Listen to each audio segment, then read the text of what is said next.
امام احمد بن حنبل رحمہ اللہ، ان کا نام سنا ہے؟ ان کے زمانے میں مسئلہ خلق قرآن وجود میں آیا، مسئلہ خلق قرآن۔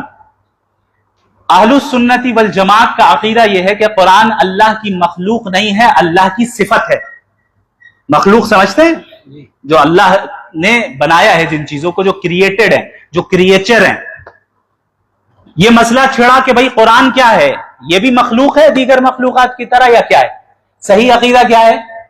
قرآن اللہ کی صفت ہے، اللہ کی صفت ہے، لہذا اللہ کی صفت کو مخلوق کہنا جائز ہوگا؟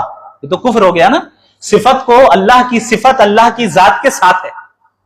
اگر اللہ کی کسی صفت کو مخلوق کہا جائے تو دراصل والعیاذ باللہ اللہ کو مخلوق کہا جا رہا ہے۔ امام احمد بن حنبل رحمہ اللہ کے زمانے میں یہ فتنہ بڑی تیزی کے ساتھ پھیلا، یہاں تک کہ اس عقیدے کو، غلط عقیدے کو اختیار کرنے والوں کے ہاتھ میں حکومت بھی آ گئی۔ اب حکومت نے اس غلط عقیدوں کو فروغ دیا، اور اتنے زور و شور سے فروغ دیا کہ اب کوئی بھی اسلامی مملکت جو اس وقت تھی، کوئی بھی کہے گا کہ قرآن اللہ کی صفت ہے تو اسے سزا دی جائے گی۔ امام احمد بن حنبل رحمہ اللہ نے اس چیز کو بھانپ لیا کہ بھئی یہ تو بڑا خطرناک مسئلہ ہے، یہ تو کفر تک لے جانے والا مسئلہ ہے۔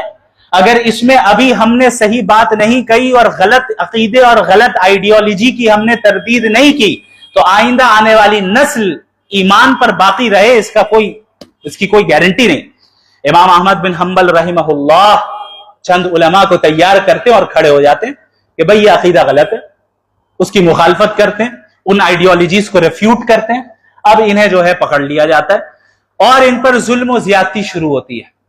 علماء پر، بالخصوص امام احمد بن حنبل رحمہ اللہ پر کوڑے برسائے جاتے ہیں۔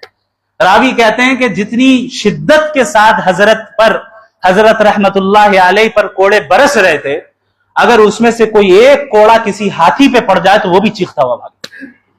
آہستہ آہستہ آہستہ آہستہ علماء چھٹتے رہے، اس شدت کو برداشت نہیں کر پائے، چھٹتے رہے چھٹتے رہے چھٹتے رہے، یہاں تک کہ امام احمد بن حنبل رحمہ اللہ تنہا موجود ہے۔ اب ان کو آتے ہیں لوگ، کہتے ہیں سارے لوگ ایک طرف چلے گئے، پوری جماعت ایک طرف ہے، آپ تنہا جو ہے صحیح عقیدے کی بات کر رہے ہیں، صحیح آئیڈیالوجی کی بات کر رہے ہیں، آپ بھی چلے جائیں۔ حضرت نے کیا تاریخی جملہ فرمایا؟ اذا كنت وحيدا على الحق فانت الجماعہ، اگر تم ہی تنہا حق پر ہو تو یاد رکھو تم ہی جماعت۔ تمام تشدد کو انہوں نے برداشت کیا، تمام وائلنس کو اور ٹارچر کو برداشت کیا، لیکن صحیح عقیدے اور صحیح فکر سے کبھی نہیں ہٹے۔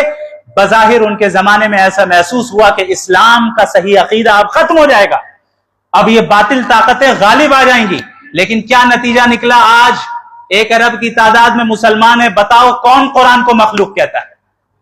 سب صفت کے قائل۔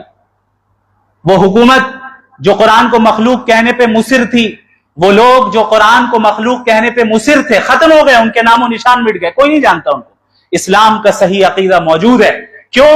اس زمانے کے فتنے کا انہوں نے مقابلہ کیا، انہوں نے دلائل کے ذریعے ثابت کیا کہ بھئی یہ صحیح عقیدہ ہے۔